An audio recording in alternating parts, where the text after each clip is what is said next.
Okay, magandang gabi po sa ating lahat. Amen. At purihin po ang Panginoon sa ating po mga memory verses. So, purihin po ang Diyos sa ating mga talata na patuloy po nating uh, minemeditate sa ating po mga buhay, sa ating mga puso, mula po sa salita ng Panginoon, na alam naman po natin it's for our good. Mas maging kawangis tayo ng Panginoon, mas maging kumbaga makita tayong alipin or hindi alipin ng mundo, kundi alipin ng ni Kristo. Ano po? So, we're called to be servants. Ano po? So, hindi para maging Panginoon sa mundong ito. Okay, so ngayon po idadako po tayo mga kapatid sa mensahe or exhortation po. At samahan po ninyo ako sa 2 Corinthians chapter 13 verses 5 to 6. Ikalawang Korinto, Kabanata 13, talata 5 hanggang 6. So ito po yung ating passage para po sa gabing ito. Nais ko pong basahin sa Tagalog at mamaya ay babasahin din po natin sa English. Ano po?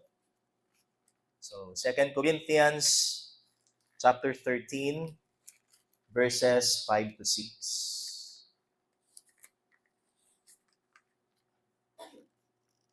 Okay, tingnan po natin sa ating mga Biblia. Sabi po dito,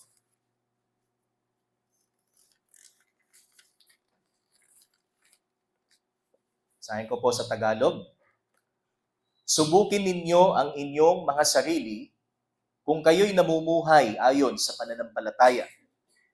Suriin ninyo ang inyong sarili. Hindi ba ninyo nalalamang nasa inyo si Kristo Jesus? Maliban na lang kung kayo'y mga bigo sa pagsubok.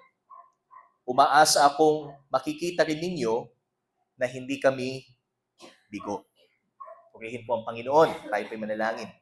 O Diyos, salamat po sa oras na ito na kami po'y makakapakinig ng inyong pong salita at patuloy po namin tatamasahin ang pagpapala mula sa iyo sa pamamagitan ng inyong pong kapahayagan ito. At dalangin po namin ang inyong pong pamamatnubay sa bawat isang makikinig, O Diyos, sa tulong po ng Santong Espiritu. Humingi po kami ng karunungan, kaliwanagan sa aming pong mga buhay, sa aming isipan, Panginoon, at kahandaan pong ipamuhay ang inyong pong salita na ihahayag po sa gabi ito. At ang inyong pong lingkod, patuloy, O Diyos, humingi po ako ng tawad sa lahat ng aking mga pagkakasala. At gamitin niyo po lamang akong tagapagsalita sa gabing ito. Ito po ang aking dalangin sa pangalan ng iyong anak na si Jesus. Amen at amen. Okay, so ito pong ating passage na binasa. So obviously, ito po ay matatagpuan sa dulong bahagi na ng sulat ni Apostol Pablo sa mga taga-Korinto. And kung familiar po tayo doon sa sitwasyon po ng iglesia ng Korinto, ay talagang hindi lang ho persecution sa mga Kristiyanong nangyayari. Kasi itong Corinthian Church ay isang iglesia ho, although ito ho ay isang tunay na iglesia, but nandun talaga yung test o yung pagsubok kung talaga bang sila ay tunay o hindi. O sinusubok sila sa mga iba't ibang issues, sa iba't ibang mga pangyayari o mga kasalanan, kung talaga bang sila ay totoo o hindi. At ang particular ho na sitwasyon po dito sa dulong bahagi ng ikalawang Korinto or dito mismo sa aklat na ito is meron pong mga taga-Korinto na hindi kumbinsido na si Apostol Pablo ay isang tunay na apostol o hindi siya tunay na alagad ni Kristo. So, kasi may mga ilan ho sa kanila na naniwala sa mga bulaang guro na nagsasabing si Apostle Paul daw po ay hindi totoong apostol ng Panginoon. So, siguro ginamit nila yung background ni Apostle Paul na siya ay isang mamamatay tao, siya ay isang pariseyo o relihiyoso. So, kung ano yung past ni Apostle Paul, so ito yung isa sa mga ginamit nila para sabihin, hindi yan totoo, hindi yan totoong alagad ni Kristo. So, yun po yung isa sa dahilan kung kaya't may mga kumu-question sa kanyang pagiging apostol. But ang naging sagot po dito ni Apostle Paul ay hindi kumbaga, hindi niya dinipensa ang kanyang sarili sa kanyang sariling pamamaraan, kundi ang ginamit niya is yung kanyang pagiging alagad ng Panginoon o ang paghalimbawa niya ng pagiging isang tunay na alagad ng Panginoon. At ito pong passage na binasa ho natin is, although in the first time na basahin po natin is medyo striking because kung titingnan po natin, ang sabi dito is, subukin ninyo ang inyong sarili. So, pinatutukuyan po dito ni Apostol Pablo ay yung mga taong umaakusa sa kanya na siya ay isang hindi tunay na apostol. So, sabi dito, subukin ninyo ang inyong sarili. At, sabi dito, kung titingnan po natin sa Tagalog, kung kayo'y namumuhay ayon sa pananampalataya. Kung tunay ba talaga na kayo namumuhay sa pananampalataya. So, kung titingnan po natin sa ESV, sabi po dito, examine yourselves to see whether you are in the faith. So, examine and doon sa ikalawang statement ho, sabi dito, test yourselves. Or do you not realize this about yourselves, that Jesus Christ is in you? Subukin ninyo ang inyong sarili. Kasi, kumbaga bilang isang tao, madali tayong mag-akusa. Madali nating sabihin na isang tao ay kung siya ay pretender o kung siya ay talagang tunay. Yan. At nangyayari din po yan sa ilang mga iglesia. Ano po? Ginagamit po nila ang kanilang stand, ang kanilang membership, ang kanilang knowledge para sabihin itong mga ito ay hindi totoo o itong mga ito ay hindi kay Kristo. Sila'y nagpapanggap lamang. At ang pinakatangan pa nila na hindi tunay na alagad ni Kristo ay yung mismong naghatid sa kanila ng mabuting balita. Yung mismong naging mensahero ng Panginoon sa kanila para makapakinig ng mabuting balita. Di ba? So, have we experienced that same situation? Na nakabalita na ba tayo na isang church na kung saan ay may pastor ho or messenger ginamit ng Panginoon doon sa iglesia na yon, tapos later on yung member biglang nag-iba. Paparatangan yung naghatid sa kanila ng gospel na hindi yan totoong pastor. Yan. So parang ganun yung naging sitwasyon po dito. And ang naging sagot po ni Apostle Paul doon sa accusation na yon is ito yung kanyang statement dito po sa verse 5 and 6. So, test yourselves to see if you are in the faith, examine yourselves. So, actually po, yung pong test and examine, kung titingnan po natin sa salitang Griego, magkaiba din po sila, but they are synonymous or magkasing kahulugan. At ang kahulugan po ng salitang examine or test, in other words, is suriin ninyong maigi ang inyong mga sarili. Siyasatin ninyong mabuti ang inyong mga sarili. Scrutinize yourself. Yan. So, kumbaga, scrutiny ang isang word na ginamit po doon. Tingnan niyo mabuti ang inyong mga sarili.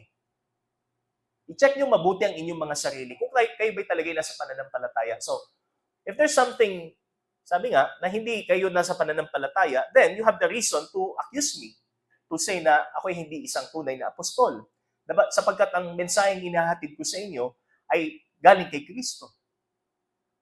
Okay? So yun po yung sinabi po dyan. Kaya ang theme po natin is self-examination against self-deception. Ang pagsusuri sa ating mga sarili laban sa pandaraya sa ating sarili. Okay? So, because most people, at nakalulungkot, sinasabi nilang Kristiyano sila, but they live na kung saan ay dinadaya nila ang kanilang mga sarili. Inaakala nila na sila ay tunay na mananampalataya, but ang totoo, sila ho ay sabi nga, deceived. Self-deceived. So, nadadaya sila ng kanilang sarili. At ito ho ang sabi ni Apostle Paul, examine yourselves. So sa mga taong umaakusa sa kanya at sa kanyang inihatid na mensahe, subukin ninyo ang inyong mga sarili. Kung kayo ba ay namumuhay ayon sa pananampalataya. Ano po? So, there are some people calling themselves believers, taking it in an unbiblical manner and lose the practice of self-examination. Madaling mag-akusa sapagkat wala munang pagtingin sa sarili o wala munang pagsusuri sa kanyang sarili. Yun po yung problema. Wala akong practice of self-examination. Hindi muna natin sinusuri ang ating mga sarili bago natin gawin ang isang bagay, bago tayo magpasya, bago tayo pumasok sa gawain o sa panambahan, bago tayo lumapit sa banal na presensya ng Panginoon. Hindi ba sa ating program, laging merong individual silent prayer. So that is our time to prepare ourselves, di ba? I-search natin ang ating mga sarili kung ako ba ay karapat-dapat lumapit sa Panginoon. At kung hindi man, humingi tayo ng tawad sa Panginoon. So yun po yung ano noon, kumbaga purpose kung bakit may time to pause and tayo ho ay siyasat ng ating mga sarili. Okay? So, ito po ang ating objective, mga kapatid. To encourage Christians to put into practice a healthy inner scrutiny of self that will guard us against presumption, prejudice, and pride. So, ito ang magiging, kumbaga, gabay natin o bantay laban sa presumption. So, yung self-deception na tinatawag. Hindi tayo nagdadaya sa ating sarili, kundi talagang alam natin yung ating katayuan bilang isang Kristiyano. And also prejudice. Hindi tayo mapanakit sa ating pakikitungo sa iba o sa kung paano po natin tratuhin ang iba. Hindi tayo maging mapanakit at mapanghusga. Ano po? And pride. So, hindi tayo in a way na kapag tayo Kristiyano, parang itinataas natin ang sarili natin doon sa mga hindi pa Kristiyano. Ano po? Kaya ito yung ating objective. So, to encourage everyone to put into practice a healthy inner scrutiny of self. Hindi ho pwedeng wala hong pagsisiyasat muna sa ating mga sarili bago natin gawin kung ano ang isinasaad po ng banal na kasulatan. So, why this challenge must be taken by each one, by everyone? Bakit dapat natin gawin ito? So, meron po tayong 3 kadahilanan at makikita ho natin yan dun sa mismong passage, mga kapatid. So, sabi po dito sa verse 5 again, I will read, Examine yourselves to see. Examine yourselves to see whether you are in the faith. Test yourselves. Suriin ninyo ang inyong mga sarili. Suriin natin kung talaga bang tayo ay nasa pananampalataya o hindi. Kaya una, that they will see if they really are in the faith. Kung sila ba talaga ay tunay na nasa pananampalataya. So, self-examination is an exercise of a person who is saved by faith. Likas ho sa isang may pananampalataya sa Diyos ang palagiang pagsusuri ng kanyang sarili bago siya lumapit sa Panginoon. Hindi yung bara-bara tayong lalapit sa Diyos. Kumbaga, mataas yung ating emosyon. So, halimbawa, makapagsalita tayo ng hindi maganda sa Panginoon. Di lalo tayo magkakasala. Diba? Kaya there must be self-examination. Bago ho tayo gumawa ng bagay na gusto nating gawin para po sa Panginoon. It is an exercise of a person who is saved by faith. So, ang isang ligtas ay hindi muna magsuri ng kanyang sarili sa kanyang pagharap sa Panginoon. In Psalm 26 verse 2, sabi po ni Haring David, Examine me, O Lord, and try me. Test my mind and my heart.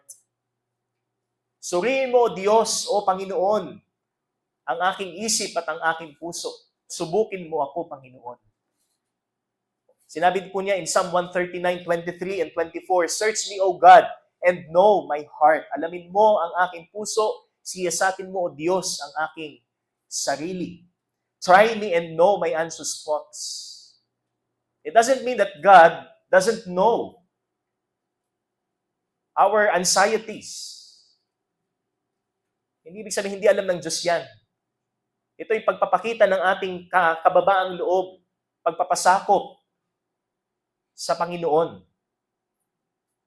pagkilala sa kanyang kapangyarihan at kadakilaan. Search me, O God, and know my heart. Try me and know my anxious thoughts, and see if there be any hurtful way in me, and lead me in the everlasting way. So self-examine Sabi nga, examine yourselves. So ito ho ay address sa buong church. Ano po? Kita po natin sa talata. Hindi ho ito sa isang partikular na tao lamang, kundi ito ay para sa lahat ng mga mananampalataya. Siyasatin ninyo kung talaga kayo tunay. Kasi mahirap yung biglaan tayong humahayo, biglaan tayong nagtuturo, pero hindi natin inihanda mabuti ang ating mga sarili. Walang spiritual preparedness or kulang sa ating spiritual preparedness. Okay? So, that is an exercise of a person saved by faith, and it will help us to judge others or ourselves and others properly. So, ang pagsusuri o pagsisiyasat ng ating mga sarili, makatutulong din sa atin upang magkaroon tayo ng tamang, kumbaga, critique sa ating sarili at sa ibang tao. Yan. Kung paano tayo nakikita ng Diyos, ganoon din ang makikita natin sa ating mga sarili. Kung anong nakikita ng Diyos sa ibang tao, ganoon din ang makikita natin sa ibang tao. Pero hindi sa makasalanang pagtingin. Ano po? Kumbaga, ang dating nga sa kanila ay ikaw lang ang ligtas. Yan. Kayo lang ang maliligtas. Kayo lang ba ang mabuti? Ano po? So, yun yung maging impression nila kapag ang approach po natin is hindi kagaya ng sinasabi po dito. So, it will help us to judge others or ourselves and others properly. Makapanghuhusga tayo ng nararapat sa ating sarili at sa ating kapwa. Sa 1 Corinthians 11:28, tingnan po natin. So, kaparehong iglesia din. Ano po? Isang iglesia po ito, Corinto.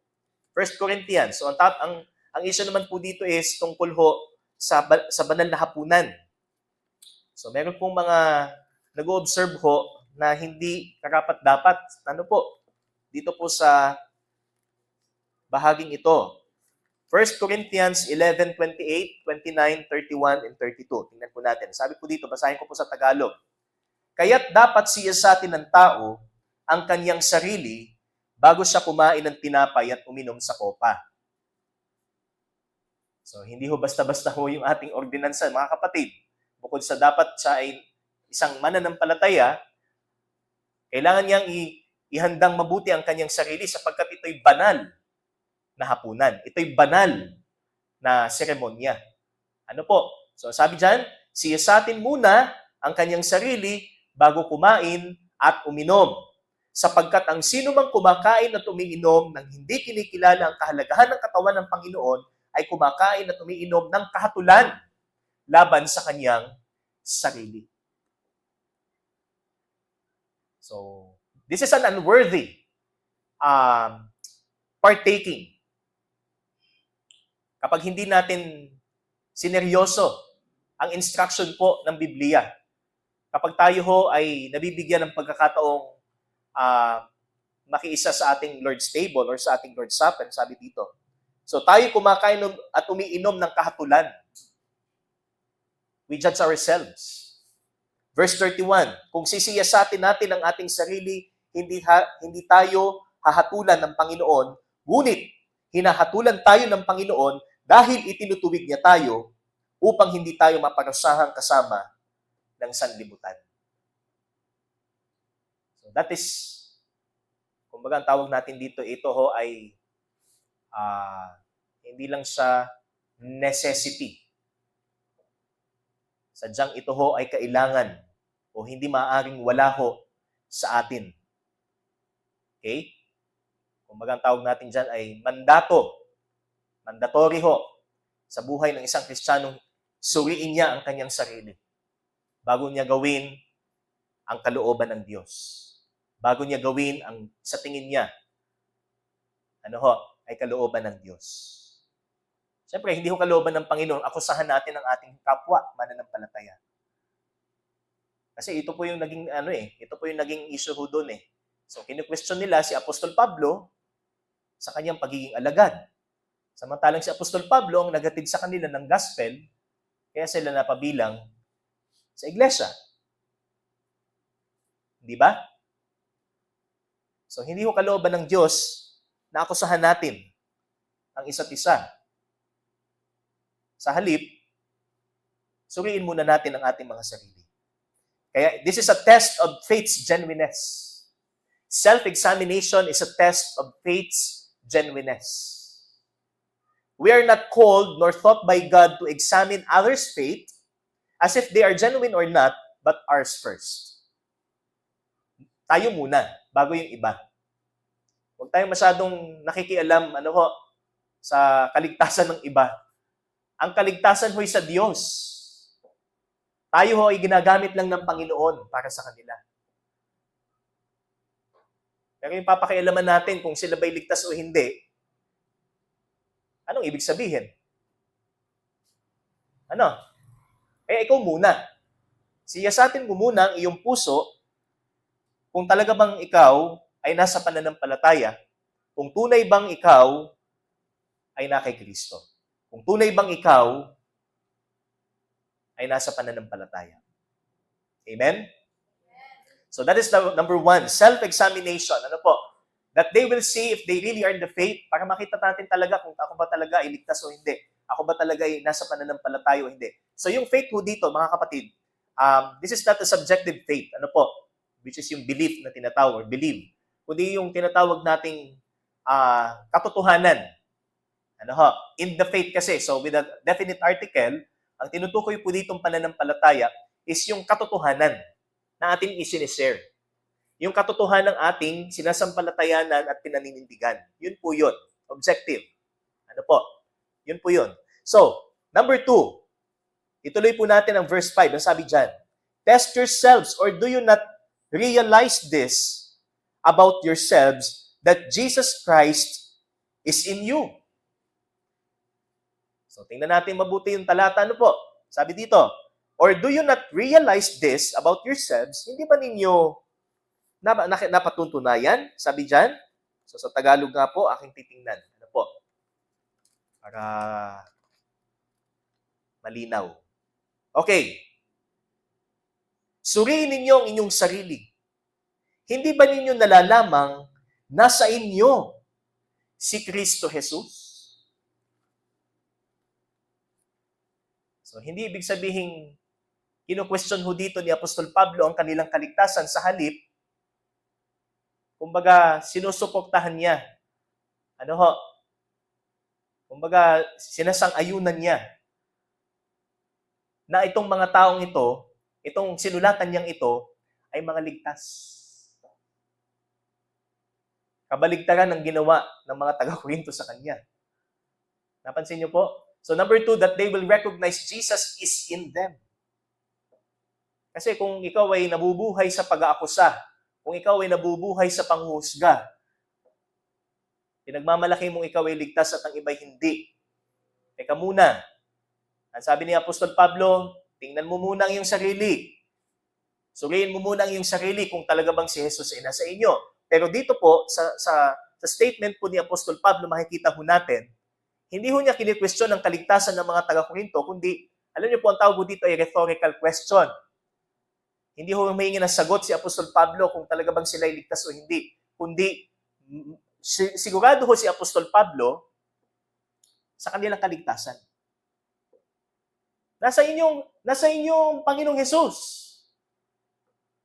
Sumasa inyo ang Panginoon. So, what then? Para ako ay inyong akusahan. What then? Para ako ay inyong paratangang hindi totoong alagad ni Kristo. Okay? Kaya, this is undeniably an act of love.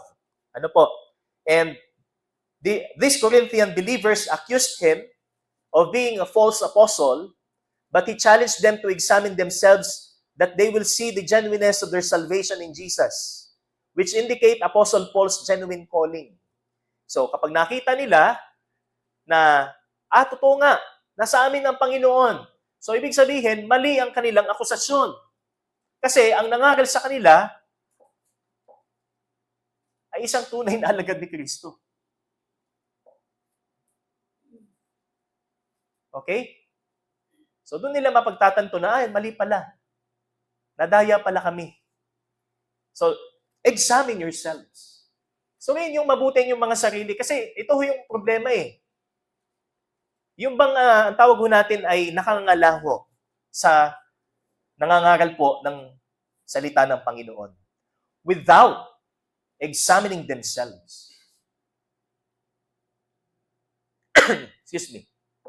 Yun po ang problema. Bukod sa, halimbawa, nangangaral ang pastor, tanggap lang ng tanggap, hindi biriyan, hindi nagbabasa, hindi kumbaga, chinecheck sa Bible kung totoo ba yung tinuturo ng pastor o hindi. Okay? Bukod sa hindi siya biriyan, hindi rin siya sinusuri ang kanyang sarili kung siya ba talaga ligtas o hindi. Malaking problema po yan. Maging mapanuri po tayo, mga kapatid. Hindi ho basta lang tayo nakikinig. Hindi lang ho basta tayo tumatanggap ng mensahe o nakikinig ng mensahe. Test ourselves. Siyasatin natin in light ng salita ng Panginoon.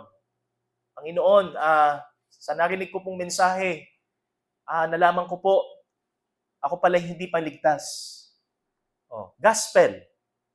Di ba? Sa gospel, pagka napagtatlo natin na nakinig natin ang mabuting balita, hindi ko pa alam kung saan ako pupunta pag ako'y namatay. Then, it's about time. Okay? It's about time. Sundin natin ang Panginoon, ang kalooban ng Panginoon. Okay? So, yun po. And, that is, in other words, self-examination is the way to prove. Brother Teo? Yan ay mic. pag binunot niyo yan, wala, hindi ako maririnig dun sa record. Okay? So, ito po. In other words, self-examination is the way to prove whether Apostle Paul is truly an apostle of Jesus or not. So, kung siya ba talaga'y tunay o hindi, ang magiging way para malaman nila, suriin nila ang kanilang mga sarili. Kung makita nila ang kanilang sarili na hindi pala sila tunay na mananampalataya, tama ang kanilang akusasyon. Na si Apostol hindi alagad ni Kristo. But dahil, sinabi ni Apostle Paul, nasa inyong Panginoon, Jesus Christ is in you, so lalabas na mali ang kanilang akusasyon. Na hindi pala talaga, sabi nga, si Apostle Paul ay isang tunay na alagad ni Kristo. Sapagkat totoo ang mabuting balitang kanyang ipinapangaral. So, self-examination will help us to see the grandeur of Christ's work. So, makatutulong po ang ating pagsusuri sa ating mga sarili para makita yung tinatawag na grandeur of the work of Christ. Ma-amaze tayo sa ginawa ng ating Panginoon sa ating iglesia at sa bawat isa. Sila ba'y magiging isang katawan kung wala si Kristo? Magkakaroon ba ng bagong pagkatao kung wala si Kristo? May mabuting balita ba kung wala si Kristo? May buhay na walang hanggan ba sa langit kung wala si Kristo? Kung walang pagsusuri ng ating tunay na spiritual na identity, we will be harsh and hasty to accuse others falsely. So, kung walang pagsusuri ng ating mga puso, ng ating mga sarili, sabi dito, tayo'y magiging harsh sa ibang tao. Which is an opposite ng bunga ng Espiritu. Diba? At tayo ay mabilis mag-akusa ng iba. And self-examination will help us to recall our salvation assurance. So, ito yung magiging way para maalala natin at ipaalala sa atin ang katiyakan ng kaligtasan. 1 John 5:13. These things I have written to you who believe in the name of the Son of God, so that you may know that you have eternal life. Since Jesus is in you, since Jesus Christ is in you, kagaya po ng sinabi ni Apostle Paul po dito na Do you not realize about yourselves that Jesus Christ is in you? So, it's implied na kayo may buhay na walang hanggan. Na wala dapat kayong pagdudahan sa inyong kaligtasan. At wala rin kayong dapat pagdudahan sa inyong abang lingkod na naghatid sa inyo ng mensahe. Kasi pareho tayo ng pinanghawakan. Iisa lang ang ating pag-asa. Ano po? That's why number 2, they will recognize Jesus is in them. Mapatutunayan ho ang kaligtasan kung ating susuriin ang ating mga sarili. Kaya, it is not a fearful thing to do. It is an action that benefits much. Malaking ipapakinabang ho ng ating pagsisiyasat ng ating mga sarili. Mag-refresh ho tayo sa tunay nating katayuan. Ano ho? Para ho bang ano yan? Sa sasakyan ho. Kapag ang windshield ho. So, kapag lumipas ho ang maraming taon, ang nangyayari po sa windshield ay lumalabo. It's because of nung tubig. Ano ho? Pagka yung ulan ng ulan, alam naman po natin ang ulan ay may content po yan na di ba, yung acid rain na tinatawag. So, malabo, malabo yung tingin natin dun sa sa kalsada. Unlike, sabi nga, kapag ito'y bagong-bago at hindi pa napapatakan ng ulan o ng acid rain, so, para bang wala akong nakaharang. Di ba? So, ganun yung magiging sitwasyon. Kapag meron tayong self-examination, para hong windshield na walang kadumi-dumi.